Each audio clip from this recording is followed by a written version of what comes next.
जय श्री राम मित्रों, कैसे हो? स्वस्थ है, मस्त है, आप लोग अभी कुशल होंगे। तो आज मैं आपको बताने को जा रहा हूँ कि इंद्रप्रस्थ में जो है, जब पांडव रहने लगे द्रौपदी सहित, तो वहाँ पर जो है अर्जुन को 12 वर्ष का वनवास क्यों हुआ, इसका कारण क्या है, और इस कथा को आप सुनेंगे, इस कहानी को सुनेंगे तो वीडियो को पूरी देखिए, कट न करें, ताकि आपके समझ में आ जाएगी। शुरू करेंगे। धर्मेणा जायते लोकः, धर्मेणा जयते कुलम, धर्मेणा पांडव सर्वा कीर्तिमाप्तः सनातनी। धर्म से ही संसार की विजय होती है, धर्म से ही कुल की प्रतिष्ठा बनी रहती है। पांडव ने धर्म का पालन करके अमर कीर्ति प्राप्त की। तो वनवास का कारण जानिए। इंद्रप्रस्थ में पांडव सुख पूर्वक राज्य कर रहे थे। महर्षि नारद जी के सुझाव पर एक नियम बनाया गया था, जब कोई एक भाई द्रौपदी के साथ निजी कक्ष में हो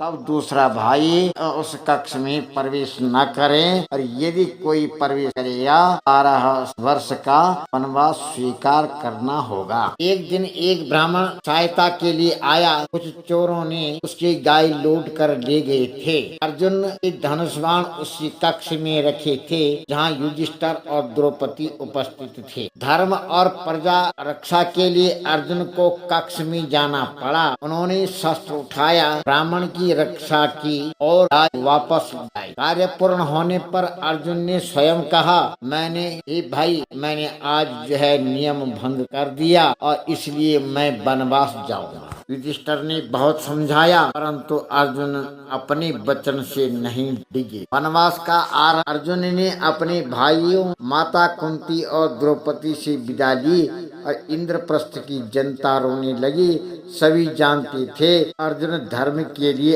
अपना त्याग रहे हैं। अर्जुन गांडीव, धनुष, बाण, अक्षय पूर्णि और साधु वेश धारण करके तीर्थ यात्रा पर निकल पड़े। गंगा तट पर नाग कन्या उल्लपी यात्रा करते समय अर्जुन गंगा नदी के तट पर पहुँचे। एक रात जब वह स्नान कर रहे थे, तभी नागराज स्त्री उल्लपी उन्होंने नागलोक ले गए। उल्लपी अर्जुन से प्रेम करने लगी थी। उसी समय उसने विवाह का प्रस्ताव रखा। अर्जुन ने पहले वनवास का कारण बताया, परंतु उल्लपी ने समझाया देश या धर्म के विरुद्ध नहीं है। अंततः दोनों का विवाह हुआ। तो इनका भी मैं आपको विवाह का वर्णन दूंगा। अभी मैं आपको शैली बता रहा हूँ कि उल्लपी का और अर्जुन का किस प्रकार से विवाह हुआ। बने रहे वीडियो पर। कुछ समय बाद अर्जुन आगे की यात्रा पर उल्लपी से अर्जुन इरावन नामक पुत्र प्राप्त हुआ। तीर्थ यात्रा में ऋषियों का संगति में बैठ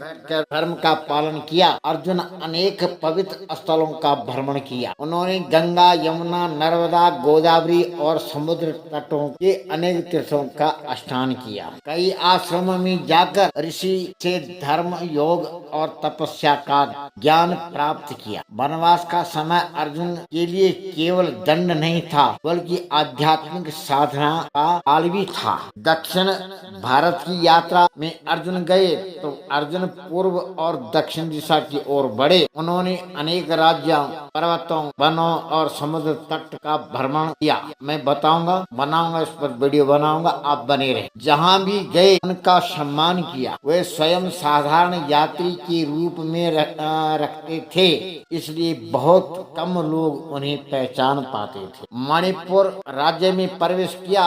लंबी यात्रा के बाद अर्जुन मणिपुर पहुँचे। यहाँ राजा अपने वीर सैनिक और सुंदर प्राकृतिक वातावरण के लिए प्रसिद्ध था। वहाँ राजा